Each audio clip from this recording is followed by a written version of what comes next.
Arrest करो इसे। अपने मतलब के लिए लोगों के खाने में जहर मिलाया है तूने। प्लीज प्लीज छोड़िए, प्लीज। मैंने कुछ नहीं किया। वैसे टेंशन मत ले मुस्कान, जेल में रहकर जो कैरेक्टर सर्टिफिकेट तुझे चाहिए ना, वो मैं दिलवा दूंगा तुझे। पर एक सवाल है, पुलिस में दाखिल होना चाहती थी ना, ताकि मेरे जुर्मों की सजा दिलवा सके, मुझे हथकड़ी लगवा सके। बड़े अफसोस के साथ कहना पड़ रहा है कि हथकड़ी मुझे नहीं तुझे लगी है।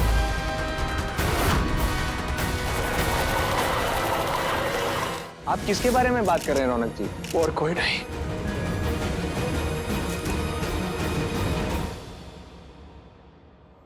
हम हैं। क्या?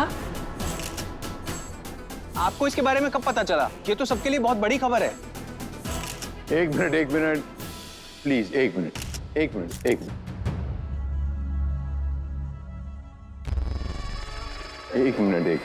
रिलैक्स। आप लोग सवाल जवाब करने आए हैं, कीजिए, लेकिन प्रेस वाले होने के साथ साथ आप इंसान भी तो हैं, भूख भी लगती होगी, तो थोड़ा सा खा पी लेते हैं। इतनी मेहनत से इन्होंने जलपान का बंदोबस्त किया, उसके बाद फिर सवाल जवाब शुरू कर देना। इनके खाने का इंतजाम हम करते हैं। पहले ही मुस्कान हमारी बहुत मदद कर चुकी है। आइए बैठिए। चले? Okay sir.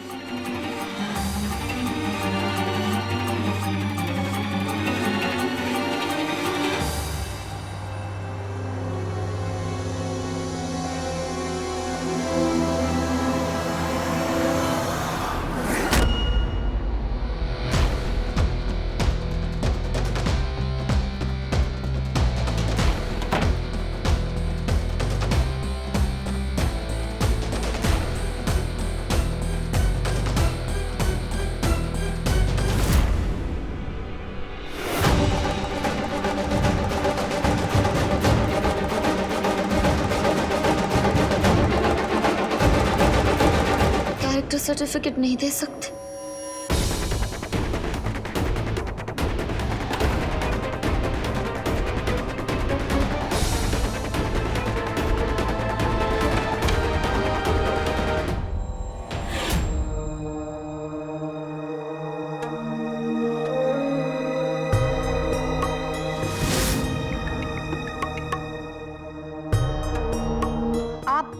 चरित्र का प्रमाण पत्र नहीं मिल सकता। कैसे मिलेगा चरित्र का प्रमाण पत्र जब चरित्र है ही नहीं? भैया को जाके ये खुशखबरी देती हूँ कि तेरा दाव काम आ गया। अब न चरित्र का प्रमाण पत्र होगा और ना ही एप्लीकेशन मंजूर होगी। हाँ, मजा आएगा राम जी की कृपा से। सर ये मेरा एप्लीकेशन फॉर्म और मेरे documents. Sir I know application form में ये लिखा था कि कैरेक्टर सर्टिफिकेट भी साथ में अटैच करना है, पर कैरेक्टर सर्टिफिकेट नहीं है मेरे पास। सर आई प्रॉमिस मैं बहुत ही जल्द कैरेक्टर सर्टिफिकेट भी सबमिट कर दूंगी, बट सर प्लीज़ आप फिलहाल ये फॉर्म एक्सेप्ट कर लीजिए, वरना मैं एग्जाम के लिए नहीं बैठ पाऊंगी कल। आप इतनी जगह पढ़ी, आपका मार्क्स भी अच्छा है, फिर आपके पास कैरेक्टर सर्टिफिकेट क्यों नहीं है? सर वो मैं कोठे पर नाचने वाली थी, इसलिए कैरेक्टर सर्टिफिकेट नहीं मिला। हो गया देश का भला। अब क्या ये हाथ में डंडा लेकर देश की रखवाली करेगी या पैरों में घुंघरू बांधकर? इस देश का कानून और समाज हम सबको एक ही नजर से देखता है। समाज एक नजर से देखता है तो आपके पास आपका कैरेक्टर सर्टिफिकेट होता ना? हम बिना सर्टिफिकेट के आपका एप्लीकेशन एक्सेप्ट नहीं कर पाएंगे। आपके पास 1 घंटे का वक्त है, जाइए आप कहीं से भी कलेक्टर सर्टिफिकेट लेकर आइए। जाइए। सब लीजिए।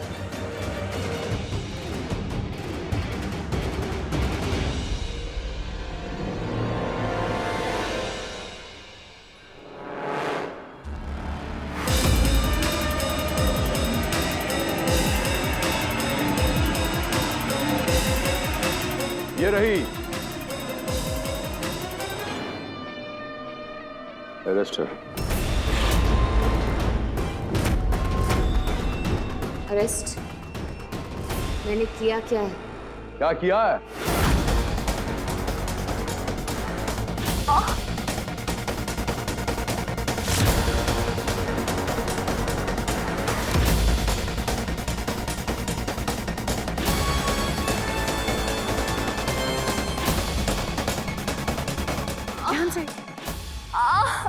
उनको फूड पॉइजनिंग हुई है, शायद खाने में कुछ मिला हुआ था।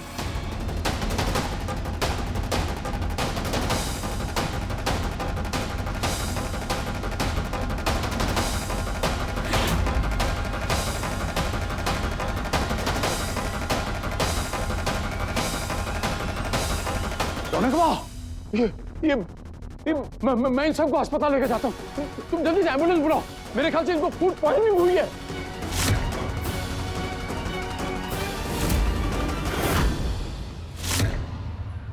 ये फूड पॉइजनिंग का ही केस। हॉस्पिटल से तो यही पता चला कि तुमने खाने में जहर मिला है। कैरेक्टर की बात करती है, अपने मतलब के लिए लोगों के खाने में जहर मिलाया है तूने। मुझे खरी खोटी सुना रही थी। अरेस्ट करो इसे। अरेस्ट कीजिए।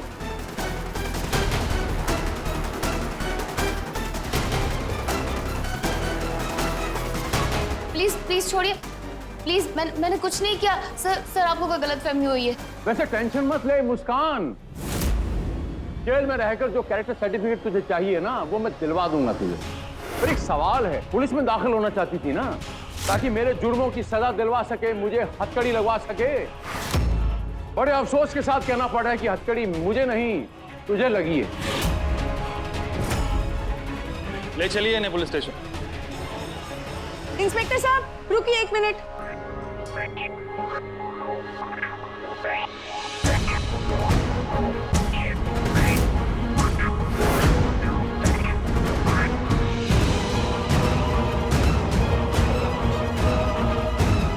सुनिए, आप जरा 1 मिनट आइए। देखिए, मुस्कान ने कुछ नहीं किया है, वो बेगुनाह है। गायत्री जी, मुस्कान ने ही खाने में जहर मिलाया है। मुस्कान ने कुछ नहीं किया है, मैं कह रही हूँ ना, दीदी ने किया है ये सब। हाँ, उन्होंने अपना ये जुर्म मेरे सामने कबूल किया है, मुस्कान से बदला लेने के लिए, उसे परेशान करने के लिए। उन लोगों के खाने में थोड़ी मात्रा में दवाई मिला दी थी।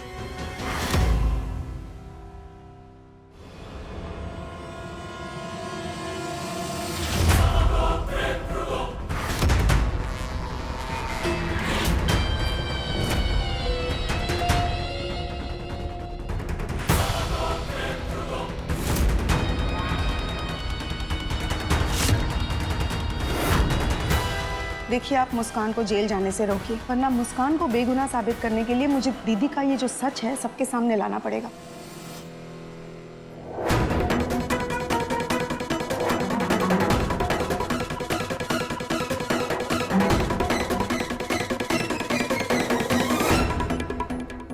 छोड़ दीजिए इसे। छोड़ दीजिए इन्हें।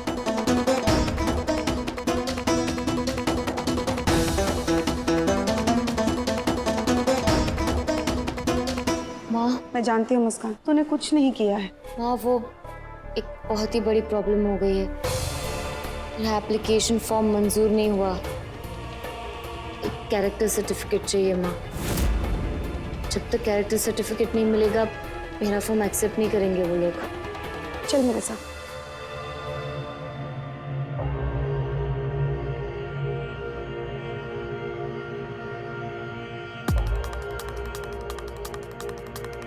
नमस्ते जी, मैं गायत्री सिंह, मुस्कान की माँ। मुस्कान का कैरेक्टर सर्टिफिकेट आपको मिल जाएगा, इस बात का यकीन मैं दिलाती हूँ आपको। आप बस इसका फॉर्म मंजूर कर लीजिए। देखिए मैडम, अब तो वैसे भी फॉर्म जमा नहीं किया जा सकता, क्योंकि फॉर्म जमा करने का निर्धारित समय समाप्त हो चुका है। 1 मिनट रुकिए।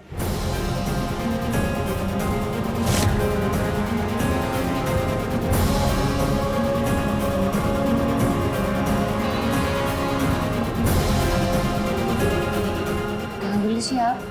हाँ मुस्कान, मैं Reema Ganguly, senior gadget officer.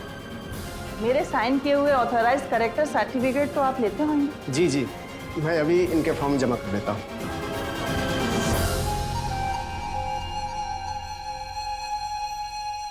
देखा मुस्कान, तुम्हारा कैरेक्टर सर्टिफिकेट भी बन गया और तुम्हारा फॉर्म भी जमा हो गया। Thank you ma'am. मैम, आप सिर्फ इसलिए आई यहाँ पे? मुझे रास्ते में गायत्री जी मिली थी, उनसे बात करते समय मुझे तुम्हारी सिचुएशन का पता चला, तो सोचा मैं आकर तुम्हारी मदद कर दूं। और फिर मैं तो तुम्हें अच्छे से जानती हूँ ना। Thank you ma'am.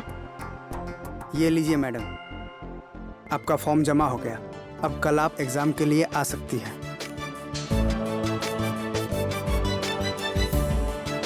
Thank you.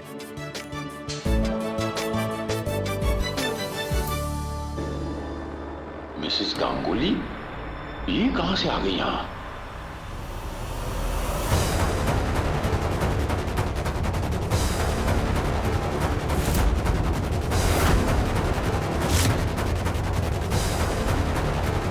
कितना रोकना चाहा आपने, कितनी प्रॉब्लम्स खड़ी करने की कोशिश की, पर ये देखिए, ये है आपकी बर्बादी की ओर मेरा पहला कदम।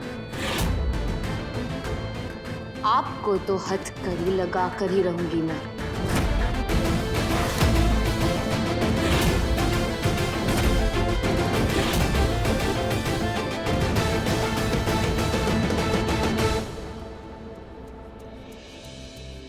Thank you ma'am, thank you so much. माँ, आज आप ही की वजह से मेरा काम पूरा हो पाया है माँ। अगर आप सही वक्त पर गांगुली जी को यहाँ पर नहीं लाती तो मेरा एप्लीकेशन फॉर्म कभी सबमिट नहीं हो पाता। मैं जानती थी आपका आशीर्वाद हमेशा मेरे साथ है। माँ, गांगुली जी ने मुझे कैरेक्टर सर्टिफिकेट तो दिया, पर उससे ज्यादा खुशी मुझे इस बात की है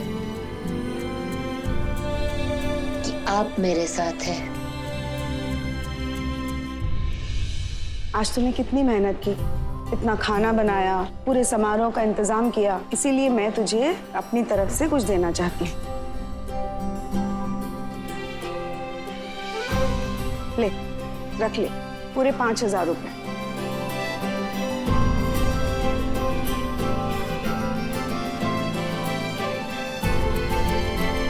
धीरे धीरे ही सही, पर मेरे कर्जे की रकम तो कम होगी।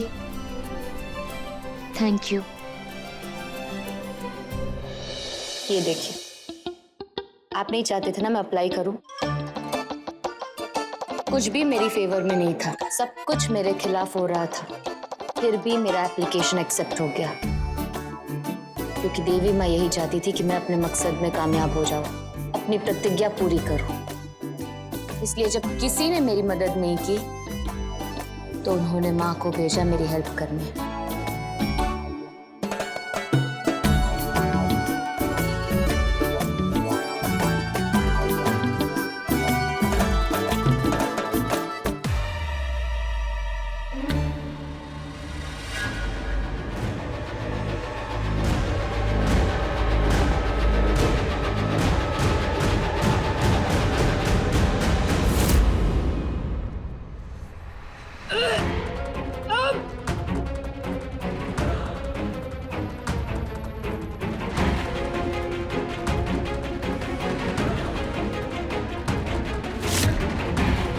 रौनक वाह, मैं इन सबको अस्पताल लेकर जाता हूँ।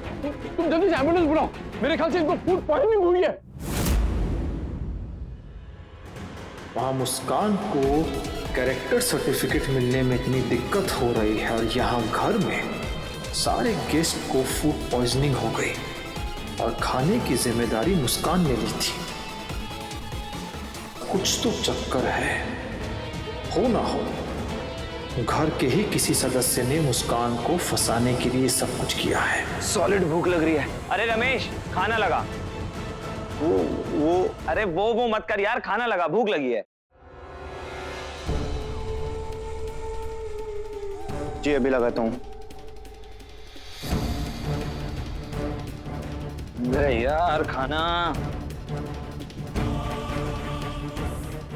अरे अरे रमेश क्या तुम एक काम करो, जाके बुआ जी को बुला लो, कहो कि बंटी और दीपिंदर जीजू वो जहर वाला खाना खाने वाले हैं। जाओ जाओ जाओ जाओ जाओ।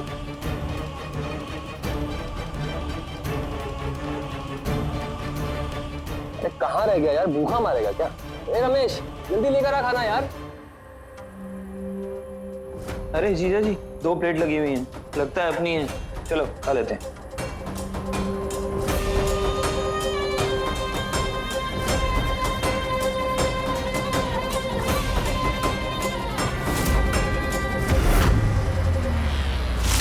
मत खा, पागल हो गया है क्या? दीपेंद्र, तू भी ये खाना मत खा। बुआ भूख लग रही है बहुत तेज, ऊपर से इतनी अच्छी खुशबू आ रही है खाने में से। खाना खाने से क्यों रोक रही हो तुम? अरे मैंने इसमें जहर मिलाया है मुस्कान को परेशान करने के लिए। अगर तुम दोनों ने ये खाना खाया तो तुम भी उन लोगों की तरह हॉस्पिटल पहुंच जाओगे।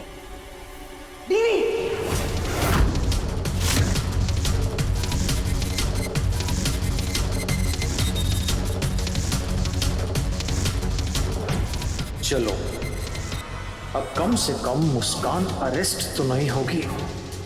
एक समस्या तो साला खत्म हुई। अब बचा मुस्कान का कैरेक्टर सर्टिफिकेट।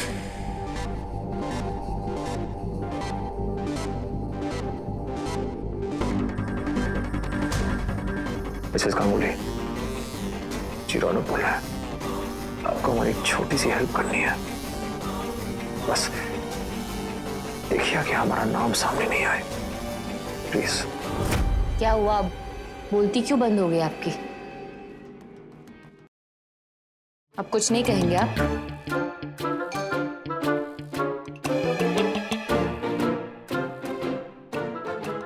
आज भी ऑल द बेस्ट नहीं कहेंगे?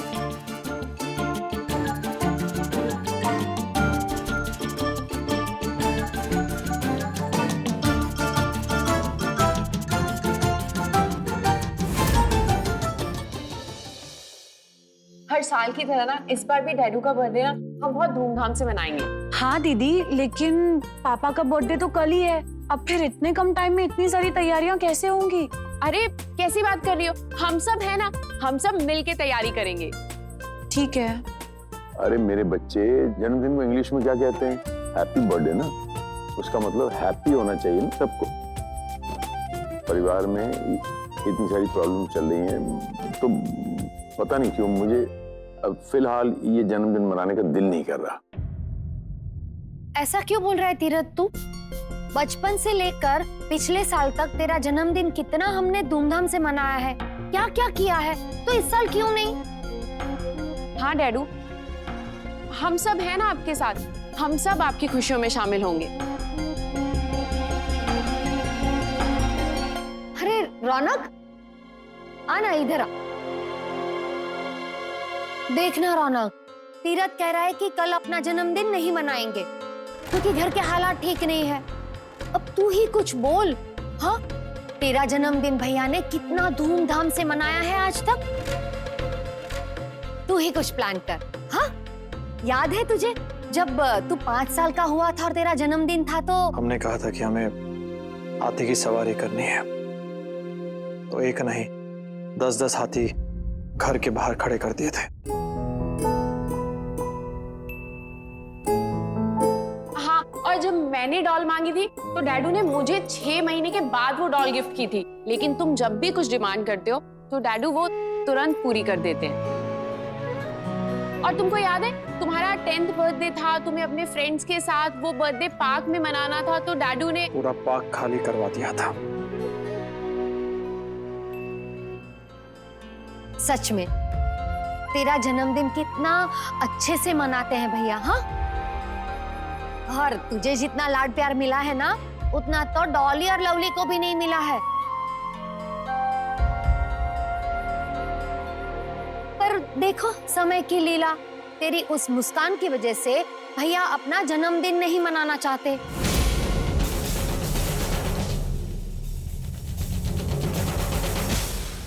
हम इनका जन्मदिन हम मनाएंगे।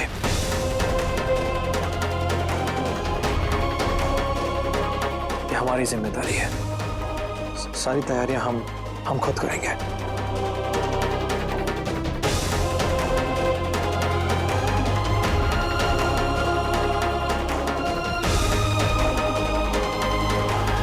ये हुई ना बात बचवा, अपने वचन पर एकदम अटल खड़ा है। अब आएगा मजा।